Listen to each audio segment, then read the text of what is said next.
Good morning, everyone. Hi, this is Elsa DeSilva, and welcome yet again to another episode of Daily Reflections during COVID-19. I really must thank my colleague Vanshika because she is helping me with this broadcast. As you know, yesterday my laptop, got gave up on me. It's not working anymore. It just wouldn't start.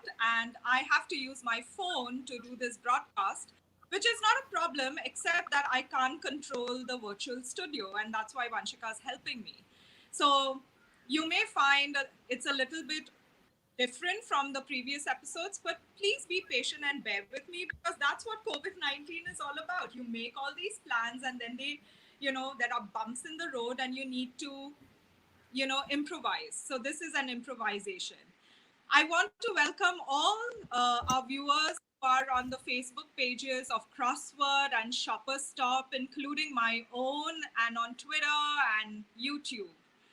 And Daily Reflections is really about staying positive during COVID-19. It's about being reflective, and it's about being mindful about not only your surroundings but everything around you, in the sense like the people, the living creatures, and your family and friends. I'm just going to ask Vanshika once more if I'm audible and if the broadcast is fine.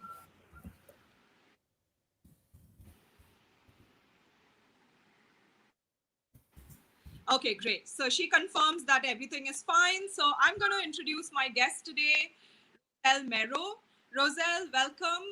Rozelle is the managing director of the People channel. She's a Naga, a proud Naga. Welcome, Rozelle. How are you this morning? Good morning, Elsa. Thank you. And good morning, everyone who's watching as well. Thank you for having me here. I'm doing well. Rozelle, yeah, great. How is it in the northeast of India? What's the situation during COVID-19 like? So, like in the early stages, everybody was busy looking to see what is happening, how many in each state, and all that. But here we've decided that we're not going to be keeping track anymore. But relatively compared to the rest of the country, we're still very low. Assam is the one which has the maximum. Mizoram had one. Manipur had a couple. Tripura had a couple like that. So in Nagaland, we had a patient who came into our hospital with some other, claiming another diagnosis, and did not disclose his travel history. And then when he was asked again about his travel history, he said that he had traveled to Kolkata, and then they sent him to the hospital that was supposed to be looking after this. Then from there, he the patient himself asked to go to Guwahati, so he was sent there, and that's when they detected him having COVID-19. But aside from that, thankfully, we are still nil in that sense, in the sense there's no one detected from the state per se, except for that one gentleman who went to Guwahati to check himself. So we are grateful, we are thankful, because if it wasn't that, it would be terrible, because our health infrastructure is among the lowest in the country. So it would have been a really scary thing if it did break out as much as it has done, unfortunately, in Mumbai and all. That's something to think about, isn't it? COVID-19 has shown us that we really need to invest a lot in our health infrastructure.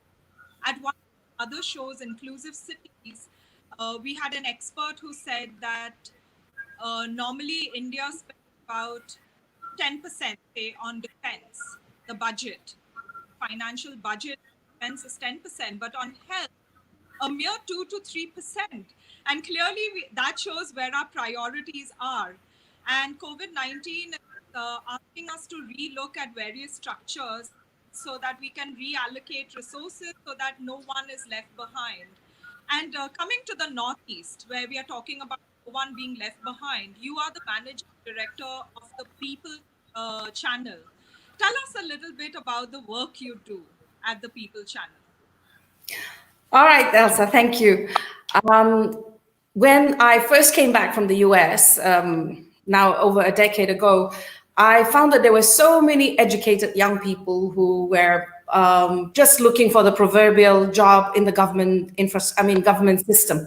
And because that was what we were brought up, you either be an engineer, a doctor, or get into the government system. And I came across so many of them who were educated, spoke very good English, had really good credentials, but having no option of going or doing anything. And then literally, I think I was the only girl from there who joined Cathay Pacific once upon a time. And people used to ask me about joining the airlines. And yes, of course, we had other people who joined Air India and all of those, but they came to me and asked me. And a chance encounter with Dr. Vijay Mallya turned out to be very good for us, because he gave us that launchpad that was needed to bring people from our region to work in other parts of the country. And he referred our service, the service that we provided, to other CEOs who really appreciated what we did, because we work in a very niche way. We don't work like your regular placement agencies. We're very hands-on, we're very personal, I guess, and like tailor-making our organization to look after the welfare of our children that we send out, which was very, very important for me. And also making sure that our clients are getting the best of the people that we can get from here. And, a lot of the time people talk about brain drain or sending out the best of our people all outside to work and all. But I also think, because we come from a place where we have no big industries, we don't have the footfall that is required to have so many people open up really big, fancy hotels and all that. For some reason, I think travel into our region should be arranged a little better. That is another story for another day. But because of that, we don't get as much tourists that we should be getting as well, because at the end of the day, these people bring in a lot of income and create other industries that should be increasing the economy in this part of the world. So looking at all of those aspects, we figured it's time to send a group of people out to actually learn. And then, because we all want to come back home, someday these people will all come back and become entrepreneurs, or work for those people who are ready to set up certain infrastructures that is needed to absorb these people who are going to come back home. And with that in mind, we started off with just some VIP home placements. And then after that, went into the airlines, into hotels. Many of them are working in yachts around, and private jets and private yachts as well, and the cruise liners and all around the world. Some of them are earning really well, doing really well, and making sure that they're taking care of their families. I mean, it's the best thing sometimes for me when I'm traveling around the world and I bump into one of my kids and they come up to me, even if I don't recognize any of the thousands that I've sent, and they come up and say, "Hey, ma'am, do you remember me? I'm so-and-so. I went to their place, you sent me." And then they start talking about the history. And it makes me so proud to see where they came from and then where they are now. Some of them even earning a lot more than what I am earning out here anymore. So, it's really, really wonderful, to see what is going on. We're proud of that. We're always trying to keep ahead. Now, when we started, I think it was about 15 years ago, we were the only people who were there doing placements and doing hospitality or service industry oriented trainings.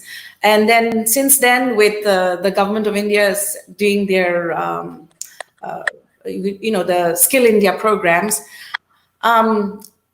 there are a lot that have mushroomed everywhere. And then with the airline industry starting to absorb people from airline institutes, I think a lot of them have been set up since we started.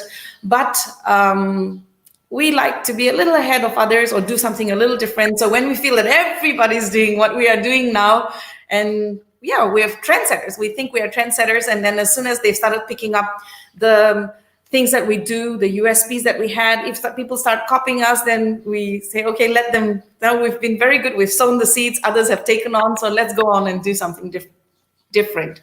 So with training institutes and placement agencies in every corner right now, we have moved on to the niche where we have very exclusive clients who want to work with us. And those, no matter what the industry is, they have remained our very good clients. And we're looking to introduce not only the educated, but the non-educated as well. I want to actually step in over there. Because during COVID-19, a lot of the travel and hospitality has come to a standstill in many parts of the world. And literally, you have trained and placed thousands of young people from the Northeast to be flight attendants, to work in various top-class airlines and five-star hotels and top restaurants in not only India, but around the world.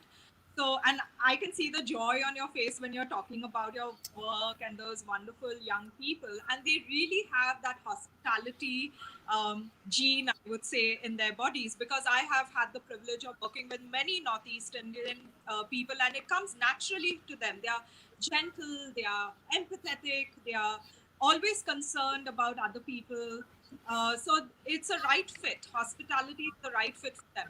But in such a case, during COVID-19, when this industry has been one of the hardest hits, how are your people managing? How are those young boys and girls all over the world affected? I think, Elsa, one of the things about coming from Nagaland especially is that of our Christian faith. For us, we are, prayers is a part, saying our prayers is a part of our daily routine. Our families praying for us is really something that a lot of people who are outside kind of depend on that as well. And I think that encouragement that people get is really good. As you mentioned, hospitality is inherent and is a part of our culture. And our people, whatever they do, they're very loyal and they do a good job if they are taken care of properly. And that is what has happened. And so these young people, when I ask them, do you have to come back home? Are you guys being taken care of? They all had to, at least the ones that I've spoken to and the ones that we reached out to from our groups, they've all said, yes, we're all fine. We're being taken care of.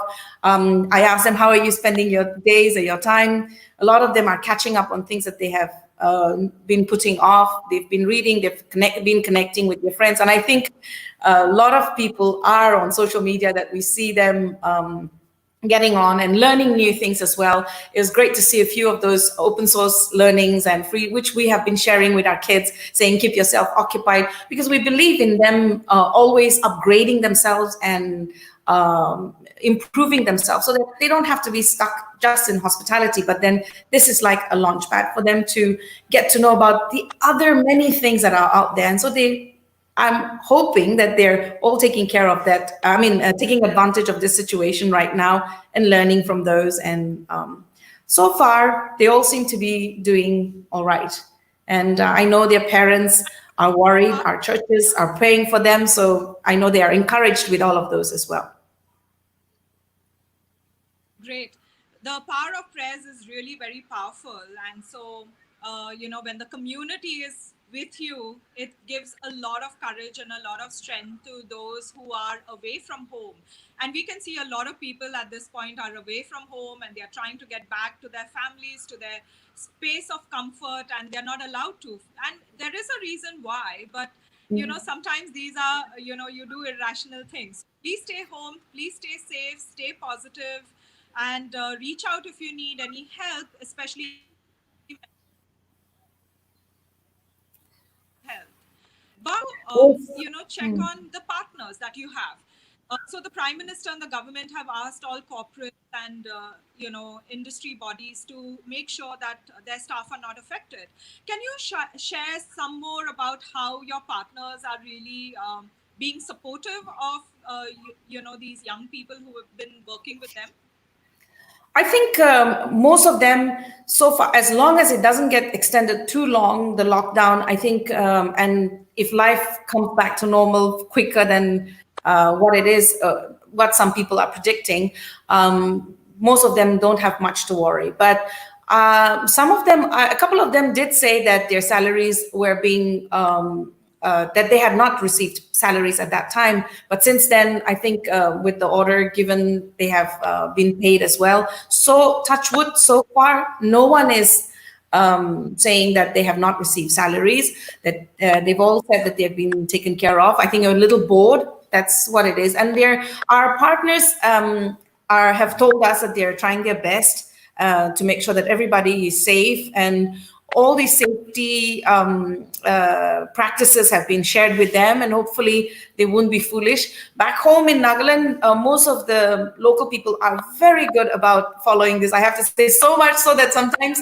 they're going more than what it is. Even with the simple relaxation, many of them are still not allowing any outsiders to come to their areas and all, and they're all following it, which is good. And I hope the kids outside are doing the same thing as well. That's great. That's great. How are you taking care of it? I am catching up on a lot of things that have been put on hold, and we can see I'm starting to put on weight a little bit more as well, because I think we're eating too much. I mean, experimenting too much with a lot of cooked food and all. I'm trying my hand at cooking different kinds of things, making use of whatever is there in the larder that we have not been using. So yeah, happy to let my pantry go empty a little bit now. That's what we're doing. I am keeping in touch with my daughter, who is in the US, constantly, and thankfully she is with my sister and her family. I have a sister and a family who live in Texas, so it's great that she was able to move and go stay with family and be there. So one less thing to worry about.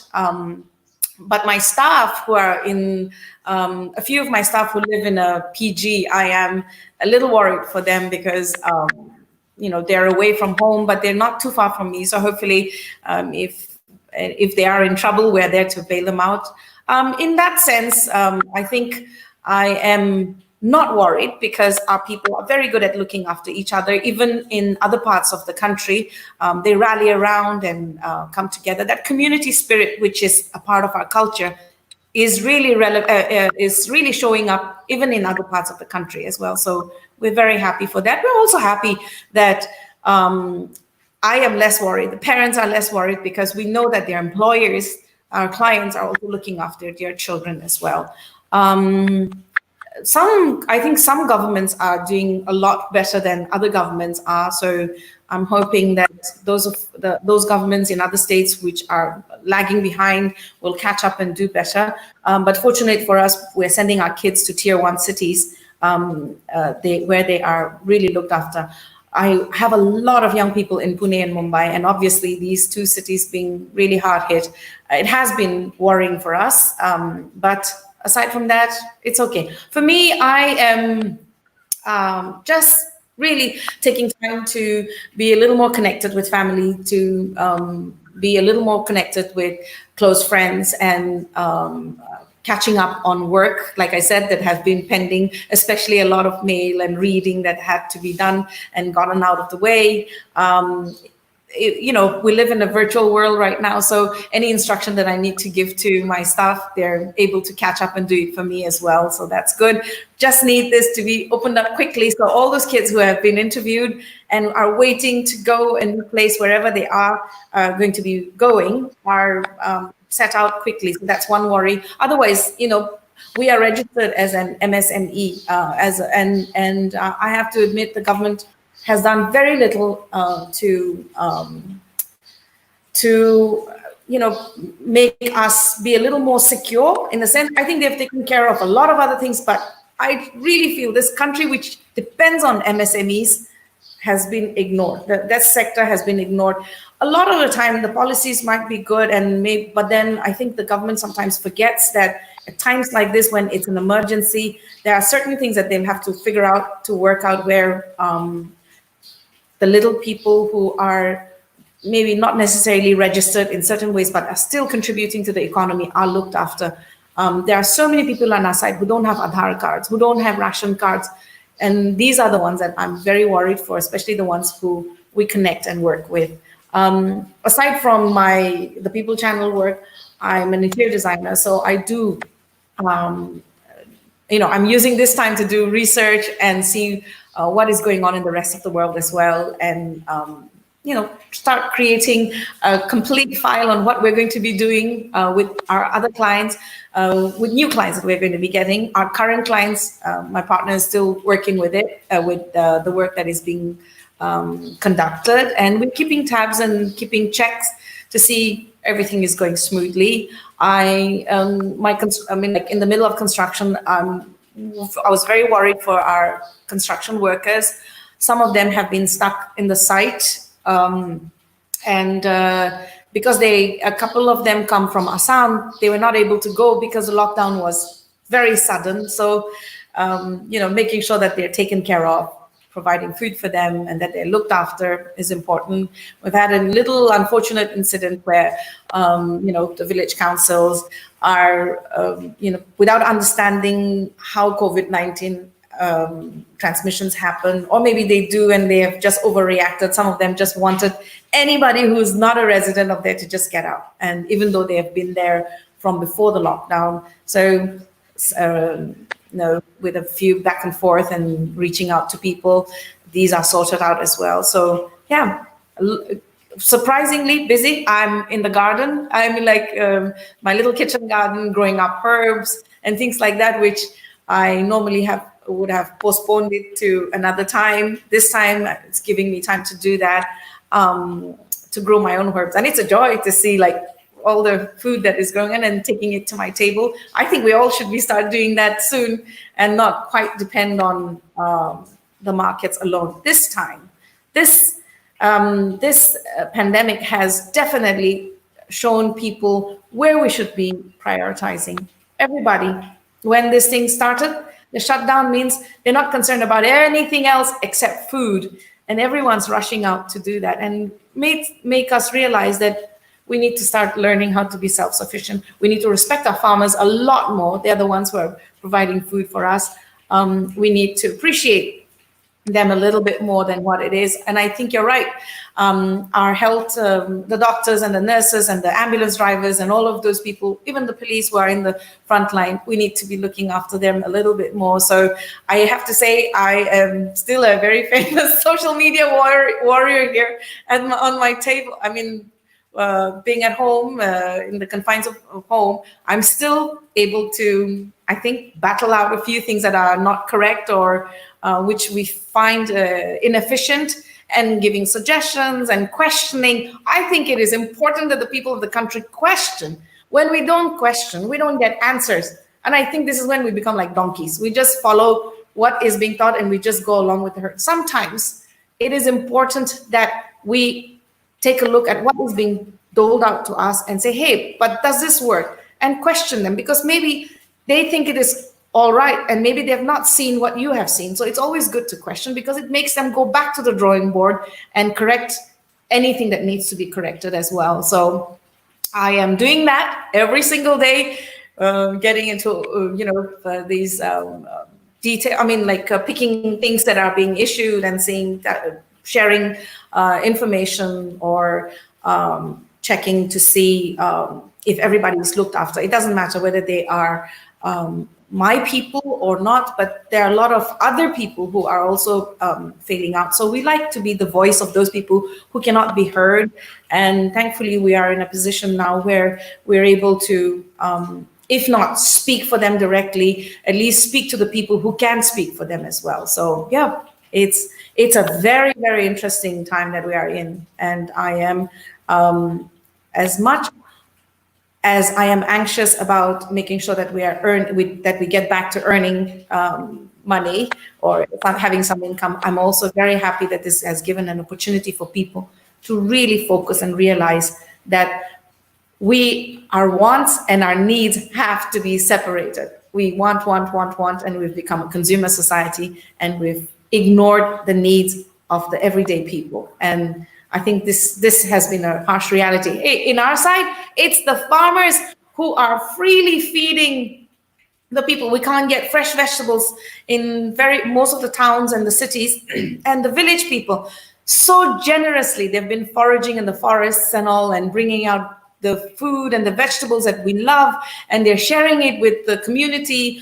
Our small organizations, the business organizations, the small ones, are reaching out to the farmers and making sure the farmers produce are not they don't go bad, and they're bringing it directly to the farm. Some people are giving it for free, and some people are selling it really cheap. And so it's quite a shock sometimes to buy something, organic food, that too, at a much cheaper cost than what I would normally buy on a regular day at the supermarket or, in the marketplaces. So yeah, it's interesting. It's a wonderful experience in a way as well, to see the bond and the community spirit that is reviving as well. We have the odd. You Sorry. packed a lot in that last segment. You touched upon, the struggles that small business owners are facing. You've talked about the generosity of people coming together, because after all, we are all in it together. This crisis does not discriminate. This pandemic is impacting every single one of us. But you're right. The most vulnerable are those at the bottom of the ladder, and we have a responsibility to question and hold our people in power accountable. And you and I come from aviation. We were on the front line over there, and it's about feedback. It's about customer service.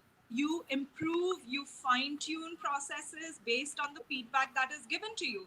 So in today's world, you also touched a little bit about intercultural understanding, because it is about understanding where each one's position and being empathetic about it, and not shutting people down just because they don't agree with your point of view, or they have a different perspective. And that's what we are encouraging in corporates too: diversity of thought, diversity of people on the team, so that you can look at an issue, a problem, or even a product or service from various angles. So thank you so much for covering all of it. You made my job simpler.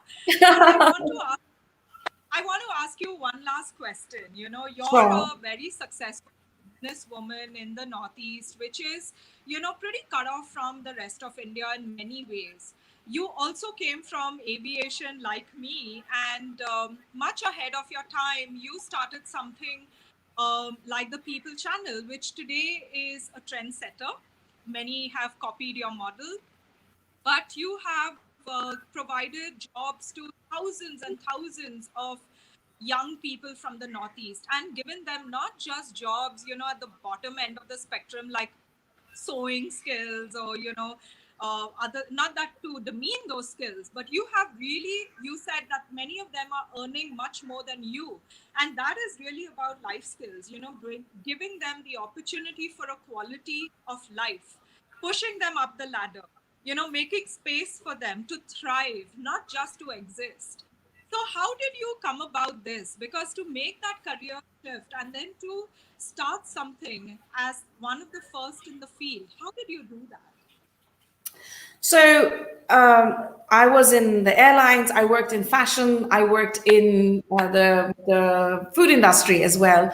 As a young person, trying to do different things, gaining the experience and all. I think that was what was most important. And then when I moved to Hong Kong, and then from there afterwards to New York to study interior designing, I saw what opportunities do to you. I mean, I would have never imagined that coming from the place that I am, that I would be reaching and working in, living in New York, studying there, working there, and then coming back home. When I saw those young people, I thought, they're exactly like how I was feeling at that time, like kind of lost with the education that we have. We have very good, we have people who speak excellent English, are very well educated, but have as an academic education, but have no opportunity. And when I got an opportunity to do a placement for Dr. Malia's house, I took a bunch of people there. And then when he met them,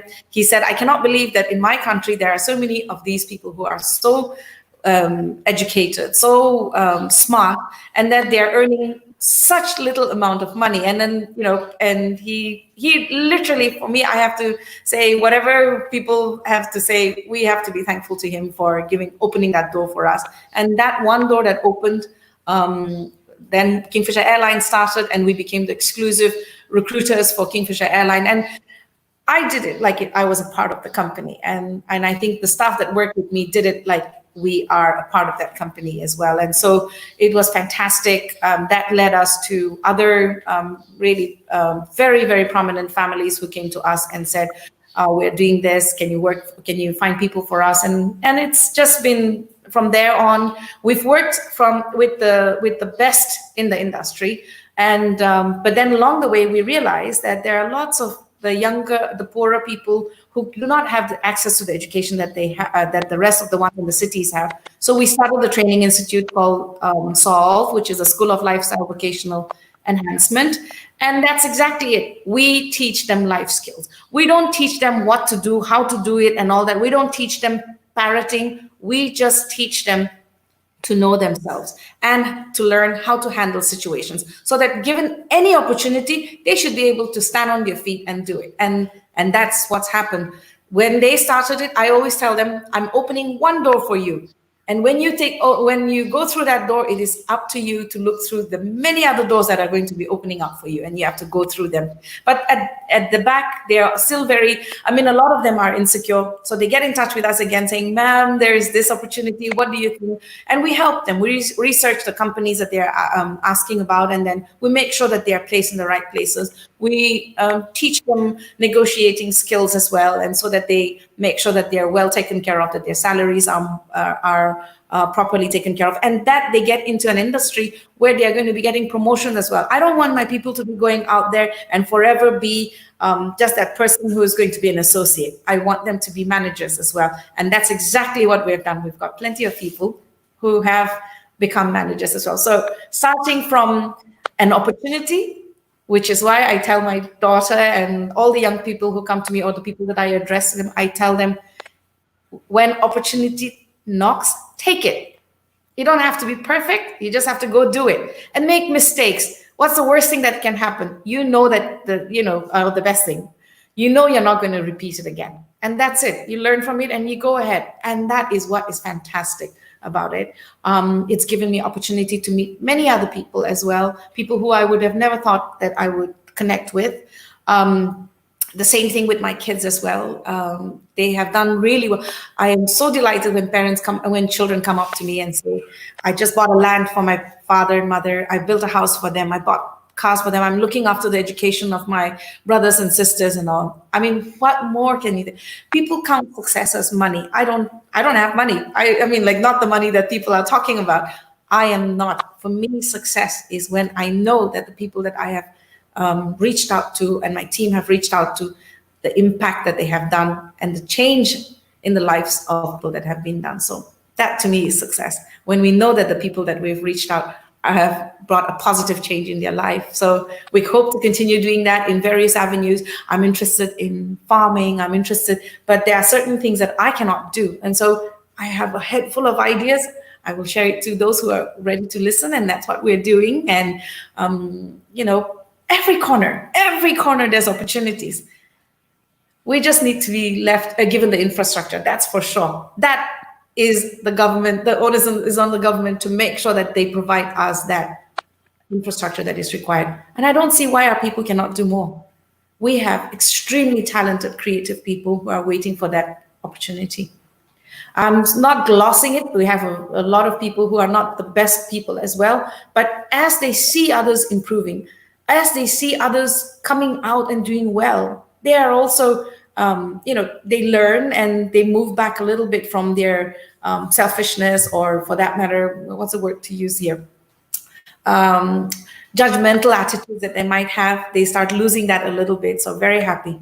But Elsa, I have to say, this is really thanks to the Christian faith that we have here, combined with our ancestral community spirit. I think it's been the best thing, even during these times as well. We don't talk about it, people don't write about it and all that, but the churches in the community, they have come out in their own ways, in their own corners, and everybody's helping out.